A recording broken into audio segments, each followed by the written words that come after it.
Good afternoon, everyone. Welcome to today's government relation webinar, the post-election analysis. To ask questions of our speakers, Michelle and Thad, please use the Q&A feature found at the bottom of your Zoom client. We will be posting a link to the slides momentarily in the chat for you guys. And really, that is it. I'd like to thank Michelle and Thad for being here with us today. And the floor is yours. Great, thanks. You want to say anything, Michelle? I just want to say good morning to everyone. Welcome. Glad you're here.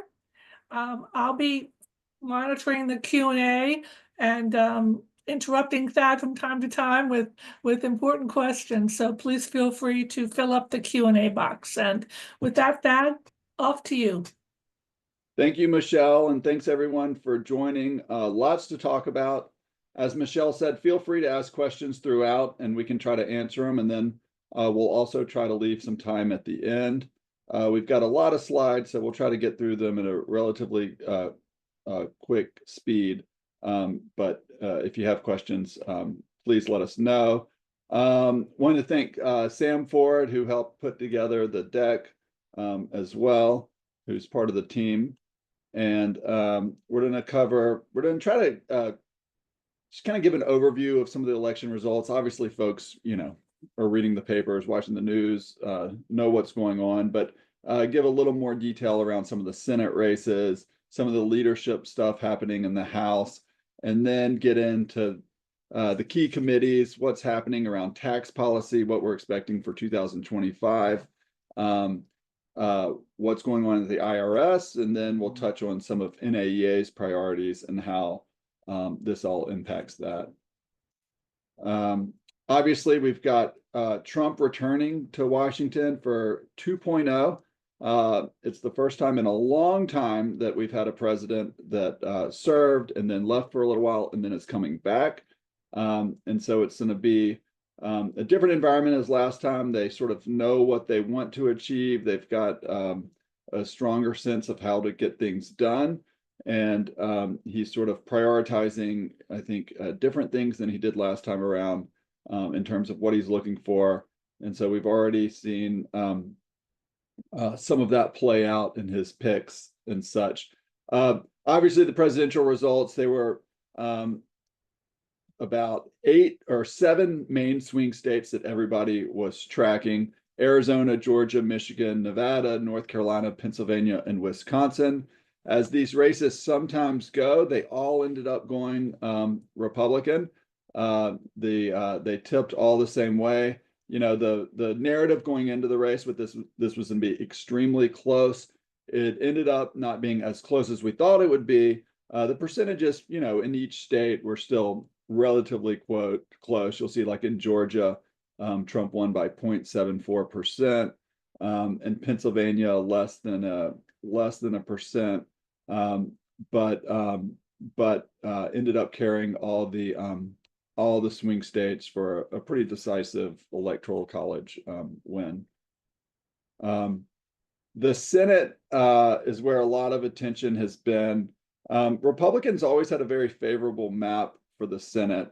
Of course, Democrats currently have a 51-49 majority, so extremely close. But with the map, there was an expectation that the GOP had a good chance to take the majority, and it is proved to be the case. Most likely, they're still doing some recounts, which we'll talk about, but most likely it's going to be 53 Republicans, 47 Democrats. So there'll be a little bit of a cushion, still narrow, still need 60 votes to do a lot of stuff in the Senate, but we'll walk through some of these races. So in West Virginia, that was Senator Joe Manchin's seat, was retiring. That was always going to be very close. And that was always going to be a Republican seat. One of the reasons Manchin decided not to run, I think, is that state had become increasingly more red. He had managed to win, in a pretty conservative state, being a moderate, being an independent. But he decided not to run again. And Governor Justice, who's the current governor in West Virginia, is a Republican, used to be a Democrat, but it's now a Republican, won that seat. In Montana, Senator John Tester, very popular traditionally in Montana, very moderate, but a Democrat in an increasingly Republican state. He was beaten and defeated by Tim Sheehy in a race that got a lot of attention, and he was always kind of on the very vulnerable list.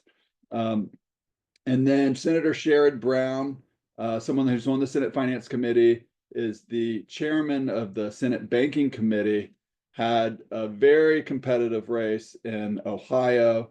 I think, the numbers of what was spent in that state are just astronomical.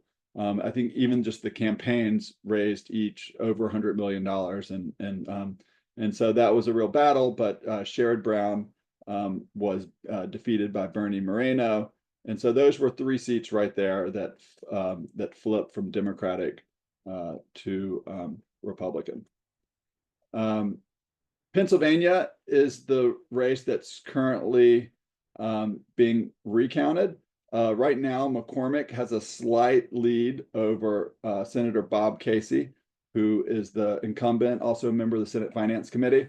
And so if it's under 0.5% in Pennsylvania, they automatically do a recount. And so it's under that threshold. They're doing a recount. So we'll see how that plays out. But McCormick is currently in the lead. And if McCormick wins that seat, that'll give them the Republicans the 53 seats in the Senate. 2 states that were very close where Democrats did hold out. Tammy Baldwin in Wisconsin was able to squeak out a win, and then Jackie Rosen in Nevada was able to beat Sam Brown. And 2 other states where, or 3 other states where Democrats were able to also get victories. One was Arizona. They held the seat that Kyrsten Sinema was retiring from. In Michigan, Alyssa Slotkin beat Mike Rogers in a very, he's a former congressman, former chair of the Intelligence Committee, in a very competitive race. And then in Maryland, Angela also Brooks defeated Governor Larry Hogan, former governor from Maryland. So we've got a number of new senators from both parties. We'll see how Pennsylvania sort of, once it's certified, how that shakes out. But there will definitely be some new blood in the Senate. And in terms of leadership, there will also be some new blood. So as most folks know, Leader McConnell had announced earlier this year that he was going to step down. And just last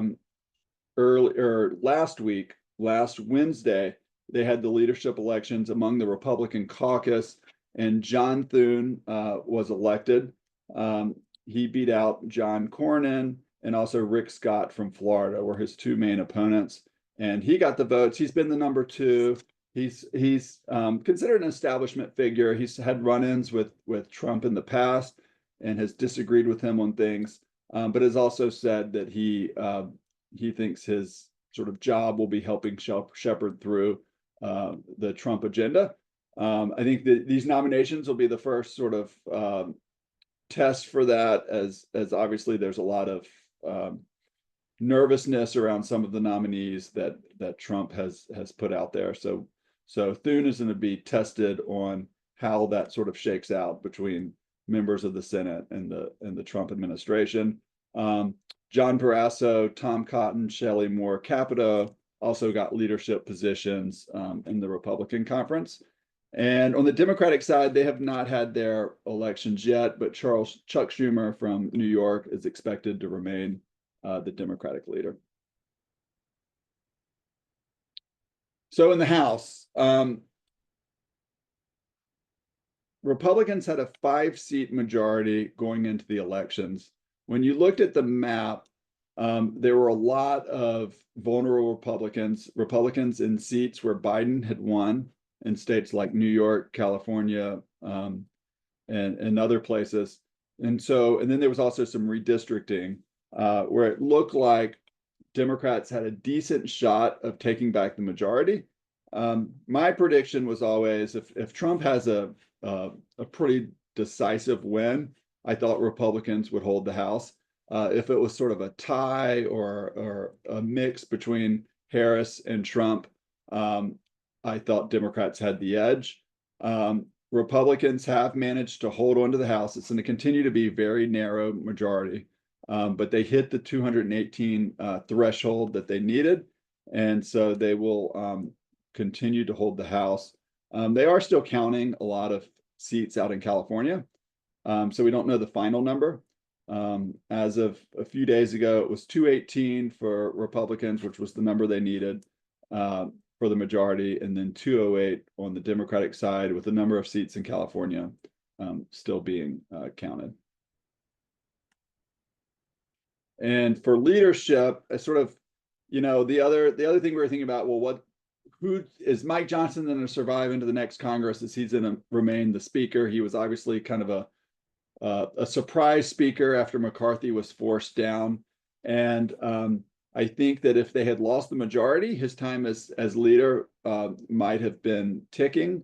But because they were able to hold on the majority, so far, Mike Johnson looks like he is going to remain speaker. He did receive the votes he needed within the caucus last week, so he's going to be the Republican nominee for speaker. They still have to do the vote on the House floor, where he has to get a majority of the House of Representatives.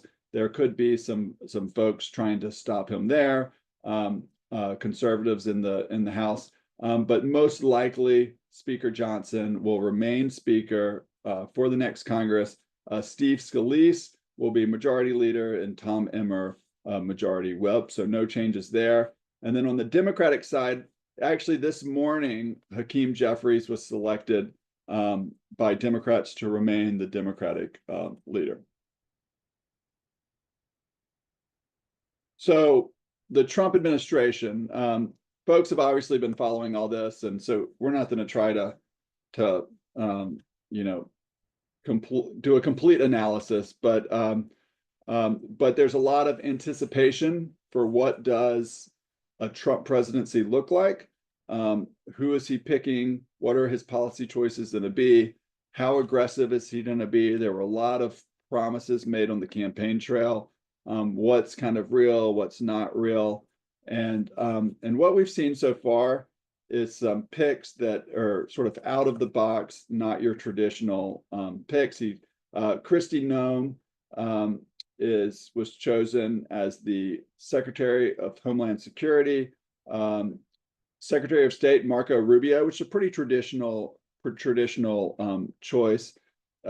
Defense Secretary Pete Hegseth, who's a veteran but a Fox News commentator, was out of the box, is getting a lot of attention. Of course, for Secretary of Health and Human Services, Robert Kennedy Jr. has been getting a lot of attention because of some of his views around vaccines and other health issues. And not on here, I was thinking we had maybe another slide, but you've got Matt Gaetz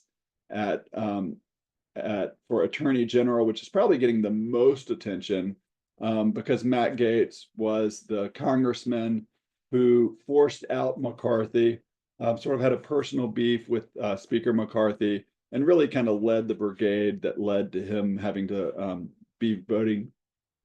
having been voted out as Speaker of the House. There was also some sexual harassment type allegations that the House Ethics Committee was investigating that are in the spotlight now. And so, one question is, there's a lot of pressure to confirm Trump's nominees because he did win this election. I don't think they're going to confirm all of them. I think a few might go down, but they're not all going to go down. And so does someone like a Gaetz take the pressure off someone like an RFK Jr. or a Pete Hegseth that makes it a little easier for them to get through? I think a lot of senators are kind of struggling. When Thune and Cornyn and Rick Scott initially went through that leadership race, they were all like, our number one priority is to is to push through Trump's nominees. A lot of them said they were going to do that quickly and swiftly, and that he deserved the cabinet he wanted.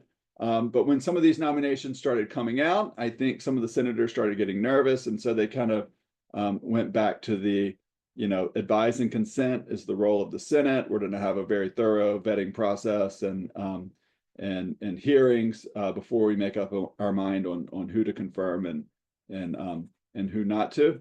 And so that will all be playing out. There's also the potential for recess appointments, which would require the Congress being out of session for a few weeks. That recess appointments have not been a thing in recent years since a Supreme Court ruling. But that's something that both Trump and Speaker Johnson have talked about that we'll be watching. No Treasury Secretary pick yet. Lutnick, who is the CEO of Cantor Fitzgerald, was chair of the transition committee and I think the campaign for Trump, was in the mix for Treasury Secretary, although he was just named this morning to be Commerce Secretary. And so Trump's looking at a number of other folks for Treasury Secretary, which is one that NAEA is interested to see. So first 100 days is top of mind. What is going to kind of be the priority for a Trump administration? Immigration, we've all heard about this in the campaign and since. Sort of how aggressive is Trump on the deportation efforts is something we will see play out. Trade, especially raising tariffs, which could end up, we might mention this again when we talk about tax reform, because that could end up being a pay for tax reform if it does go through Congress, which it doesn't necessarily have to go through Congress. But and then social issues. There are a lot of social issues that Trump is looking to be aggressive on. Some of the more immediate issues that Congress is looking at, not just for the first 100 days, but also right now, is what happens with the federal budget, especially the FY25 appropriations bill. That expires December 20th.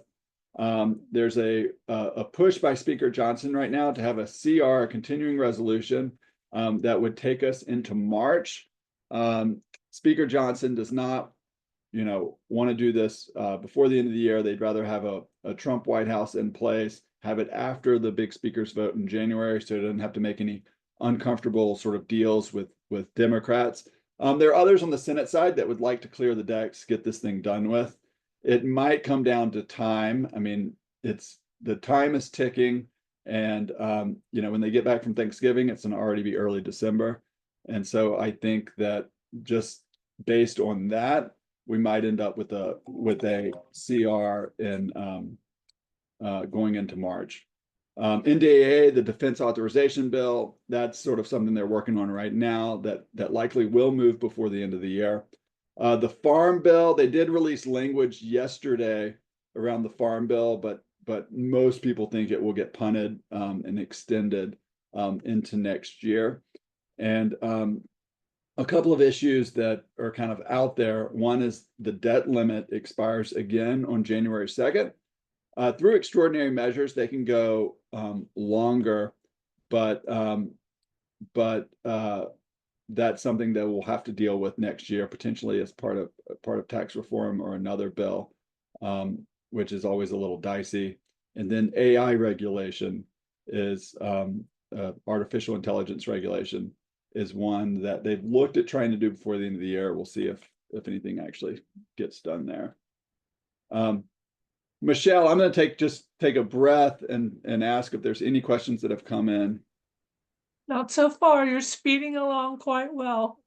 All right. Well, so oh wait, I spoke too soon. Okay. Let's see. Are you going to make these slides available? Yes. Yeah. Go ahead, Jessica. I have them uploaded in the CE portal. So if you could sign into the CE portal and go to the course, and then at the very bottom, there's a link to materials.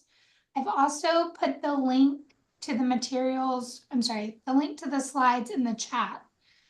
So If you could just scroll up in the chat a little bit, you'll see at 12 p.m. exactly, I put a link to this slide so that everyone can click and follow along with that and Michelle.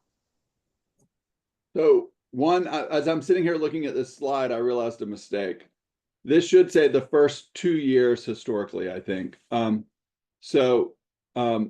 First 100 days, extremely important for a president. First 2 years is very, very important, because if you look historically, it is in those first 2 years that a lot of major legislation has been passed. You look at, all the way back to George W. Bush, No Child Left Behind, the 2001 tax cuts, the Patriot Act, all within the first 2 years of his presidency. Obama came in, they had the stimulus package very quickly. Then they had the Affordable Care Act, Dodd-Frank, the 2010 tax deal, Lilly Ledbetter Fair Pay Act, all within the first 2 years. And then Trump, and each of those, at least I know with Obama, he had United Democratic Government, which he ended up losing after 2 years. Trump was the same thing. He came in, he had a Republican Congress. They passed the Tax Cuts and Jobs Act through reconciliation, which we'll talk more about, and a number of other things. And then with Biden, same thing, had a very narrow majority. Remember, it was 50-50 in the Senate, but he had a Democratic majority when he came in, and they passed some significant legislation, including the Infrastructure Investment and Jobs Act and the Inflation Reduction Act. So go ahead. Oh, no, go ahead. There's a question. When we talk about there's a deadline on tax reform, which we'll talk about, which is really the first year. So they've got to do that in the first year. But I think the Trump administration, the incoming Trump administration, is going to be trying to move very quickly because of this reality that most stuff does get done in the first 2 years. You got a question? This has to do with NAEA advocacy and with the change in the political landscape. What do you, any changes or new initiatives that you want to comment on? Let me hold that one, because we'll get into some of the policy priorities further in the discussion. And I think there's yes and no to that. I think a lot of it is stay the course on some of our priorities. But when it comes to things like IRS funding and some other things, there will be challenges that we'll have to work extra hard around. And so we'll talk about some of those. Also, what may likely happen with Commissioner Werfel? Yeah, so IRS commissioners have a 5-year term. And so they are no longer just serve at the pleasure of the president. They actually have a term. And so his term goes, and I've got the date on a later slide, but it goes until, I think it's into 2027.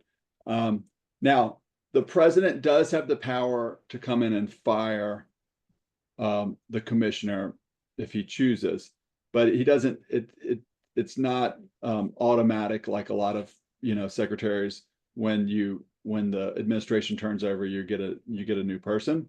Folks might remember with Koskinen, when Trump came in 2016, a lot of Republicans were calling on Koskinen to be fired, to be impeached. There was a whole impeachment effort around John Koskinen, the IRS commissioner at the time. Trump chose not to replace him. There was an interesting backstory that they had actually done business together in New York back in their 30s. And so they had a relationship there. But he waited, Trump waited until Koskinen's term expired, and then he nominated Reddick. And so I think most people think that, Werfel, even bipartisan, most people think Werfel's done a pretty good job as a pretty straight shooter. And I don't see Trump coming in and, replacing him. But in 2027, we would have a new nominee. So Impact on tax committee leadership, tax reform, and reconciliation. So there's sort of no area where you can overstate the impacts of the elections more than on taxes, because this is what Republicans have been talking about for the last few months about we want united control. And so we can do a reconciliation bill and kind of push through Trump's priorities, extend Trump's tax cuts. And so with having the House, Senate, and the White House, they will be able to use this process to push something through on party lines. That doesn't mean there's not going to be a vigorous debate within the Republican Party. I think there will be overspending, and we can talk about that. But I'll just quickly go through the committees. So on the Senate Tax Committee, currently, which is Senate Finance Committee, currently you had Wyden as the chairman and Crapo as the ranking member. That will flip. They will stay, Wyden will stay the lead Democrat, Crapo will stay the lead Republican, but Crapo will obviously become the chairman now that they have the majority. There were a number of members that are retiring or leaving the committee on the Democratic side. Tom Carper from Delaware retired. Stebby Davinow from Michigan's retiring. Senator Ben Cardin, a member we've worked with a lot on a number of tax administration issues, is retiring. And then you've got those that lost re-election. So Casey, they're still recounting, but if McCormick keeps his lead, Casey will be off the committee. Sherrod Brown, lost in Ohio, will be off the committee. Senator Menendez stepped down after he was convicted in New Jersey of the bribery charges. Right now, his replacement is on the committee. I think his name's George Helmy or something like that. He's just there until the end of the year, and then he's out of the Senate, will be off the committee, and that will be another sort of available seat to someone. And so the mix, especially on the Democratic side of the Senate Finance Committee, is going to change. I will say that Republicans taking over the majority will get an extra seat or two. And so they might, all these Democratic seats might not be filled. And then you have Thune, who's on the committee, who's also going to be the new majority leader. And so Thune has been the chairman or the ranking member on the tax committee. It's the IRS, it's the tax and IRS oversight subcommittee, which oversees a lot of our stuff. And so the likelihood is that he won't chair that as majority leader. He might stay on the committee. That's kind of unclear, but he likely won't chair any subcommittee since he's going to be a majority leader. And Ron Johnson from Wisconsin, who's a newer member on the finance committee, apparently is vying for that seat or that chairmanship. On the House, it's going to stay stable. As I said, they had a 5-seat majority last Congress. They will continue to have a narrow majority. Jason Smith will be the chairman of the Ways and Means Committee unless there's some big surprise, but that's sort of the expectation. And then Richie Neal, longtime Democratic leader on Ways and Means, has served as chairman and ranking member. Will continue to serve as ranking member. So I talked about reconciliation. I mean, one of the main reasons that Republicans want to use reconciliation is you can pass a bill with a simple majority in the US Senate. So normally the House can pass bills with a simple majority, but because of the filibuster in the Senate, you usually need 60 votes to advance legislation, which, as I said, it looks likely it's going to be 53 Democrats, 47 or 53 Republicans, 47 Democrats.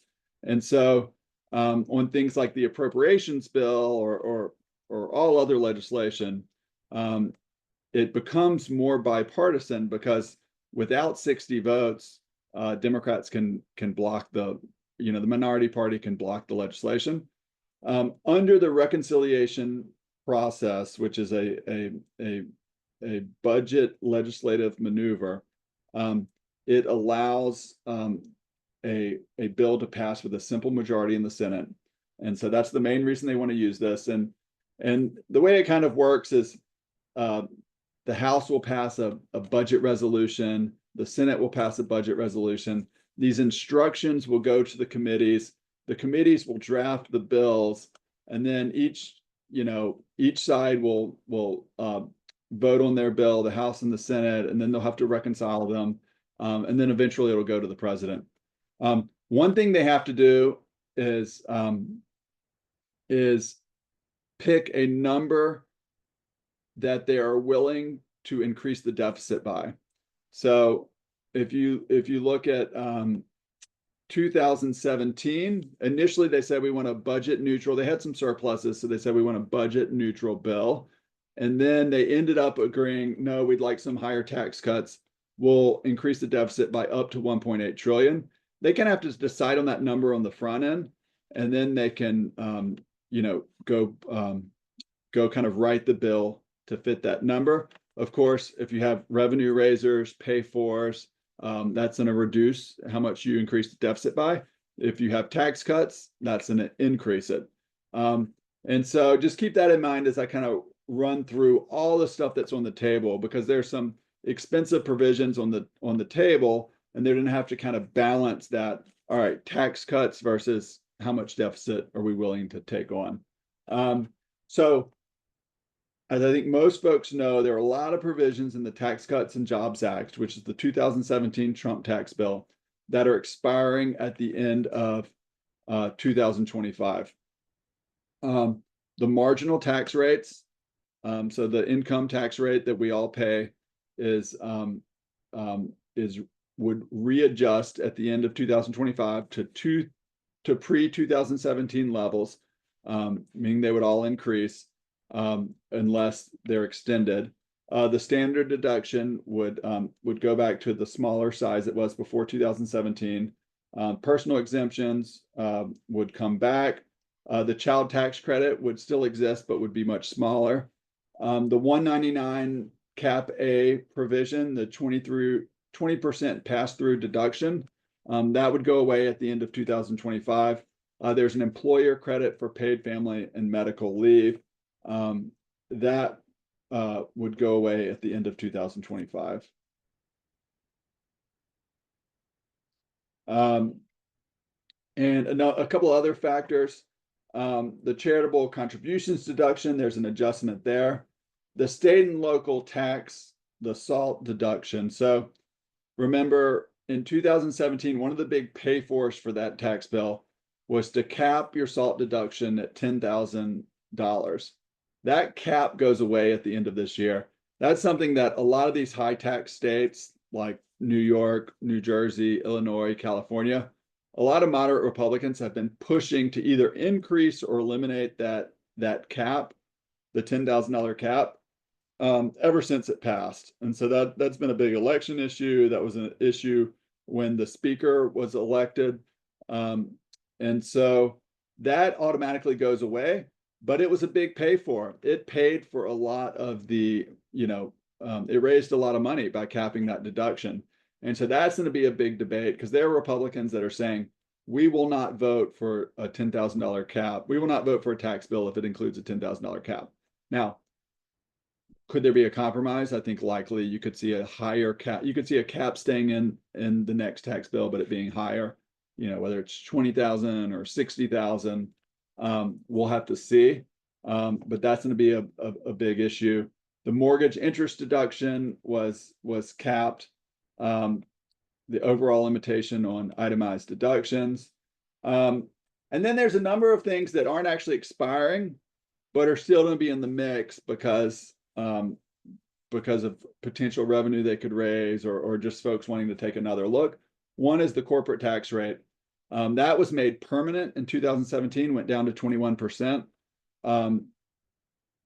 President-elect Trump has said he would like to keep it 21% or lower, even as low as 15%. You've had other Republicans that are more deficit hawks in the House that said we need to look at maybe raising that to 25%. Democrats have traditionally supported something a little higher than 21%. but they won't really be part of this debate because it's going to be a partisan line reconciliation bill. So the Republicans are going to have to sort out if they're willing or open to increasing the corporate tax rate at all. Entitlement reform. So Jody Arrington, who's the chairman of the House Budget Committee, has said, this is all too expensive. We're going to have to look at Social Security, Medicare, Medicaid in order to pay for some of this. Of course, Trump on the campaign trail has said, we're not touching those. We're not going to mess with your Social Security. And so, whether that gets the political traction to actually be part of the discussion is yet to be seen. But there's some folks that want it to be. One of the health insurance premium tax credits around ACA is expiring. And then on the campaign trail, President Trump made a number of promises around lowering people's taxes. Some of the higher profile was saying, and Kamala Harris actually made the same promise, that he would eliminate taxes on tips. This was very popular in Las Vegas and Nevada. Eliminate taxes on overtime pay, and even eliminate taxes on Social Security payments. These were all promises made on the campaign trail. Unclear how aggressively they would be pursued, but will be part of the conversation. There was an article this morning that said tips will have to be, in the mix because it is incredibly popular, and he did talk about that a lot on the campaign trail. So CBO, several months ago, I think it was over the summer, looked at what would be the cost of extending, and that's the Congressional Budget Office, what would be the cost of extending the current Trump tax cuts? So extending TCJA, whatever's expiring. They came up with a figure of $4.6 trillion.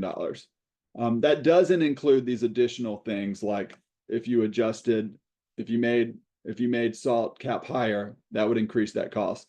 If you eliminated taxes on tips, overtime, Social Security.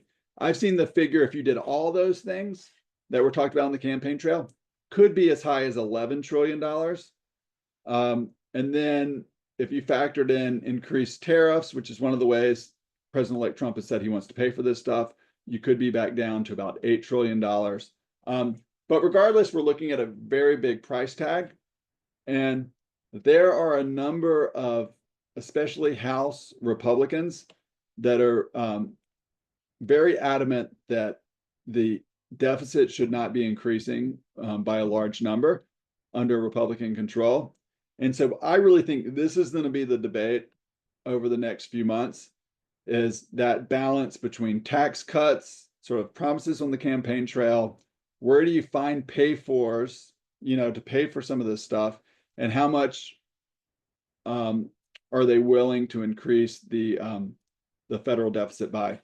If you look at some of the pay-fors they're talking about, in addition to tariffs, which would be a big one, things like rolling back student loan forgiveness, rolling back the Inflation Reduction Act. There's some things out there that Republicans have targeted that could raise some money, but not really the trillions of dollars that some of these tax cuts would cost. And so we're going to see this debate play out. Obviously, Trump's going to have, a lot of sway. Republican leaders in Congress will have a lot of sway. But with the very narrow margins, like let's say there's a 5-6 seat majority that Republicans have in the House, this reconciliation bill is not going to get any Democratic votes. And so they're going to have to get everybody on the same page in terms of what this number looks like as part of the reconciliation process. And I really think that's where a lot of the debate is going to happen in these coming months. Internal Revenue Service, NAEA, has been a big proponent of more funding for the IRS, of course, for modernization, for better systems, better customer service. $80 billion was part of the Inflation Reduction Act. It became a bit of a political football as it became more partisan than we normally like IRS issues to be.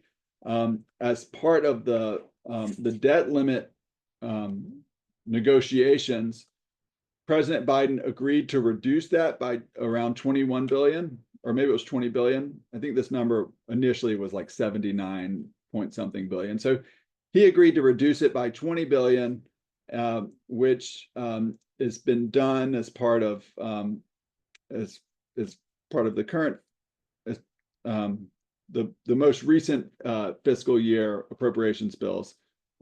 They went ahead and did that 20 billion.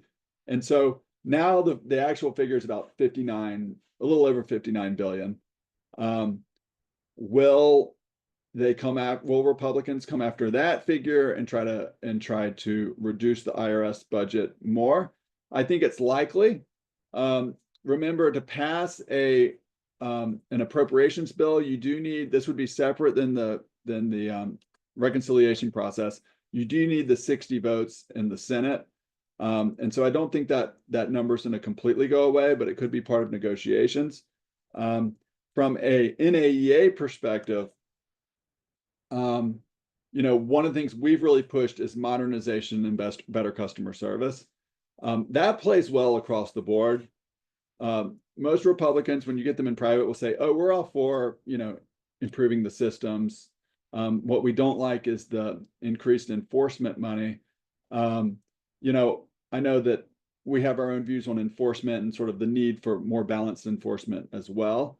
And so we're kind of thinking through, how do we message that while also being realistic in this political environment? But about 50 billion of that 80 billion was earmarked towards enforcement. And I think that portion is going to be kind of the big target that could come after.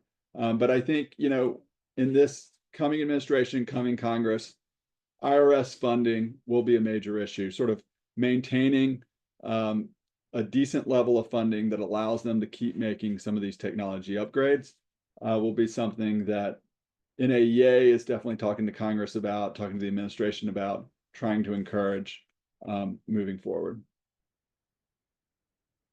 So I kind of got ahead of myself here, but what's at risk? The 80 billion that we talked about, the enforcement money, 45.6 billion of the IRS money was earmarked for enforcement.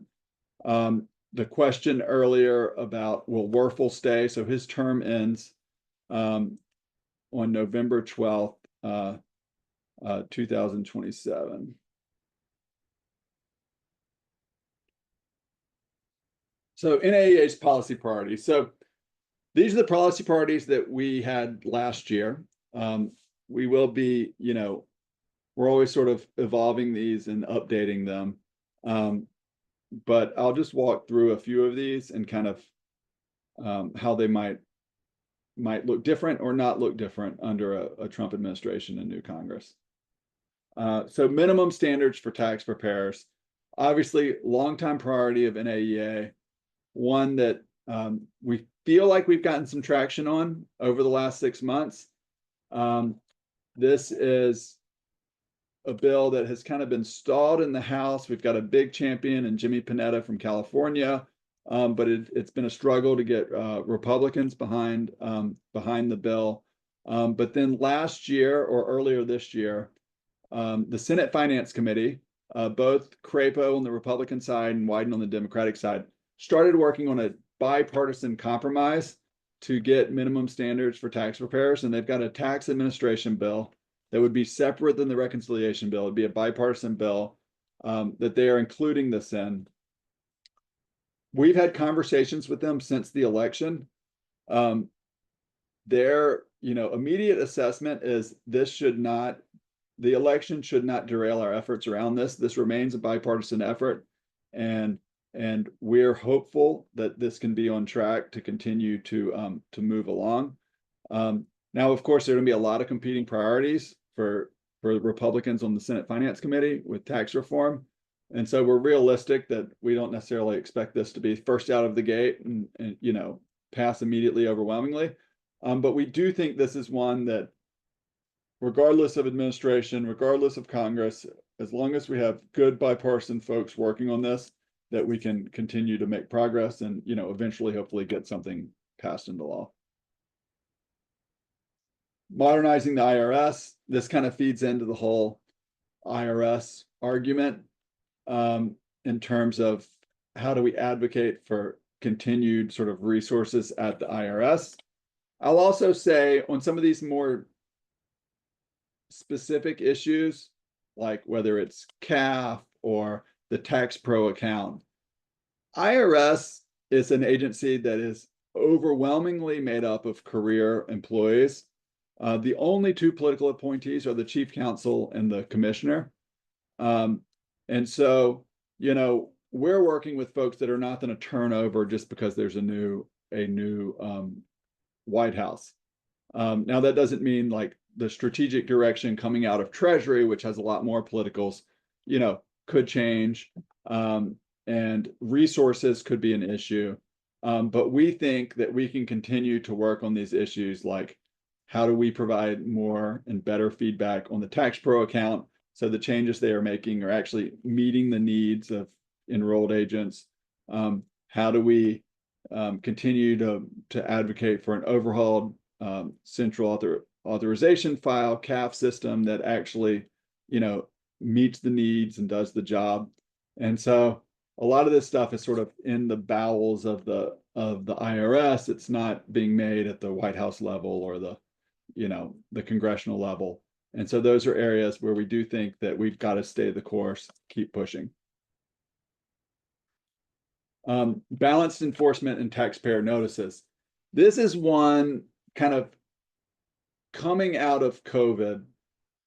And as we got further and further out of COVID, when there was still in sort of a unbalanced playing field in terms of enforcement, in terms of automatic notices, ACS, certain areas where IRS just was not doing a high level of enforcement. This is one where we've advocated for, all right, it's time to return back to normal. We understand that notices and enforcement measures were rolled back during COVID. That's totally understandable. But it's time to get back to a normal process so taxpayers are actually hearing from the IRS, so it's not, IRS isn't going silent on them, and the potential threat of enforcement is there, so people do the right thing, pay their taxes. And so this is one that we are going to continue to push for in smart and creative ways. We don't want to be tone deaf to the new administration that has sort of said that they don't agree with some of the emphasis on enforcement that the Biden administration has put on it. But from an EA perspective, we think they're smart at tax administration, and there are things that just make sense. And so we will continue advocating for those things. So I will leave it there. I will say on the advocacy front, we're looking at a number of things in terms of communications with the transition committee, to letters to the new Congress, kind of introducing ourselves to new members, laying out our priorities, doing that as well with the committees. We have been in touch with you know, the tax committees and a lot of members, but a new Congress, new administration is always kind of a blank slate. You get new staff, people are kind of, you know, at different levels, people are kind of looking at what are the priorities going to be. And so we intend to be engaged, first and foremost, to educate, you know, policymakers on who enrolled agents are, who NAEA is, and what our priorities are, but also try to influence some of these conversations and push, you know, push for policies that we think make sense. With that, Michelle, I'll open it up and see if we can get some questions. Yeah, we have two at the moment. I'll start with the second one first. And does the revenue from enforcement have any role in determining the cost of the tax bill? Great question. So the reason that 45 billion of that 80 billion went to enforcement is because it basically paid for the Inflation Reduction Act.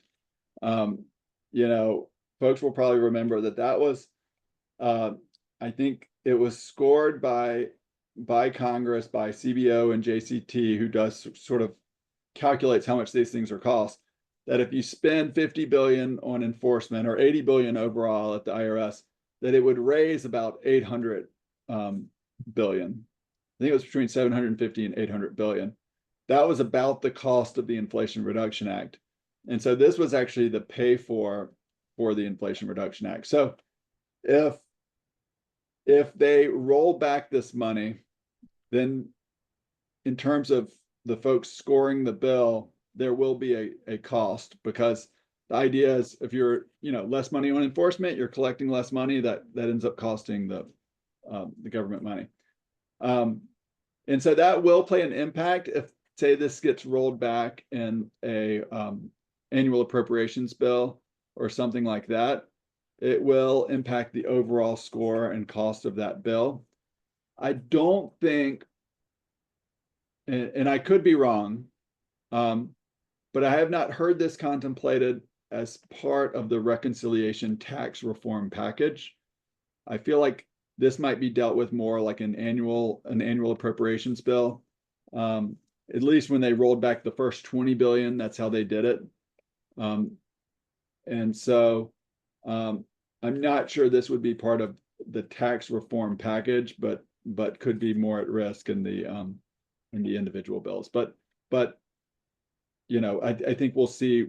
It's kind of too early. We don't know all the details of how they're gonna pursue some of these policies, how they're gonna structure the reconciliation bill. So we'll have to see. With the question of no tax on tips on Social Security, when do you think that would take effect? 25, 26? So if it makes it in the bill, the reconciliation bill, I would say the earliest it would take effect would be January 1, 2026. The earliest. Now sometimes they'll phase these things in, over more time, but it would probably be beginning of 2026. Now, it has not made it in the bill yet. I mean, they were campaign promises, but and so it'll be part of the discussion, but whether it actually makes it in the bill is a open question. So we're nearing the end. So I saved this question for last because it's near and dear to my heart. With anticipated changes on the tax writing committees, do you think NAEA member support for the NAEA PAC is more important than ever? I really do, for a number of reasons. I mean, one is it gets us in front of these members and allows us, they're getting bombarded by so many different angles, but it allows you to educate them, not just on who enrolled agents are, but on what our priorities are. And so I'll give a quick example. On behalf of NAEA, I went to a fundraising lunch for David Schweikert, who's the chairman of the Oversight Committee on Ways and Means in the House, which is oversees the IRS. And I got to sit next to him at lunch, and we started talking about enrolled agents, and he knows who we are now. And we started talking about minimum standards for tax preparers. And he said, wait a second, I thought that already existed. I thought there were minimum standards that you couldn't, and so I explained to him, no, if you want to do, if you want to represent someone before the IRS in an audit or something like that, you have to be an enrolled agent, a CPA, or an attorney. But for basic tax prep, there are no minimum standards. And then he started talking about ERTC and some of the fraud that's happened in ERTC. And he'd really like to take a closer look at, minimum standards. And so that kind of access and those kind of conversations allows you to both educate and put some of these, perspectives in members, on their radar. And there's new members. There'll be a lot of new members on the committees, and so most of them aren't going to know who we are. I mean, they might have been they might be members of the Senate, but they haven't been on the finance committees. So they haven't dealt with us as directly. And so educating new members, reminding older members who we are, what we stand for, it's not the end all be all. It's an important piece of the puzzle because we work a lot with the staff on a day-to-day level, where we're working with the finance committee staff, we're working with individual offices staff. But it's harder to get to the member and really have a conversation with them about your issues. And so it just gives us another avenue to do that. And I think especially with IRS budgets under attack, with kind of the misinformation out there, it's important to be able to have those conversations. I have a comment to make on the PAC in a moment, but we have another quick question, and that is the questioner read an analysis that campaign promises regarding taxes can't be part of the reconciliation bill. Is this true? No, I don't. So there are rules around what can be in reconciliation. They have to have a budget impact, and it can't increase the deficit past the 10-year window. And so there are complex rules, but there's no rule that says a campaign promise can't be part of it. Now, that I don't want to speculate, but someone might have been saying that it's unlikely or unrealistic that it would be part of it because this thing, even without that stuff's already going to cost $4.6 trillion, and it's not really sustainable to have an $11 trillion bill. And so I think that it might be fair to say it's highly unlikely all these campaign promises will be part of it. I think it's a little more likely that some of them might be, at least pieces of them, part of it. But there's no hard and fast rule that it can't be part of reconciliation. Well, the comment I'd like to make about the NAEA PAC is that we're having a webinar on December the 18th, sponsored by the NAEA PAC, and I hope everyone watching today will sign up for this. We have 2 congressional guests who will be speaking at that event. Gwen Moore, who's a Democrat from Wisconsin, and Congressman David Kustoff from Tennessee. So those are our 2 guests. Gwen Moore is confirmed. Kustoff is almost confirmed. He's very interested. So that will be on December 18th at 3 o'clock. So mark your calendars for that. And we'll also be sending out the typical NAEA invitation notices soon. Well, thank you, Michelle. Thanks everyone for joining. Sorry, I know it was a lot of information. Hopefully folks got something out of it, and it's going to be an interesting few months ahead as we navigate sort of all of this change coming to us. Well, thank you, Michelle, and thank you, Thad. I'd like to thank all of our participants for being here with us as well. We thank you for your interest in NAEA's government relations work. And just so everyone knows, this has been recorded and will be posted on NAEA's YouTube channel in the next few days for replay. This concludes today's program. Thank you, and we look forward to seeing you at the next webinar. Thank you.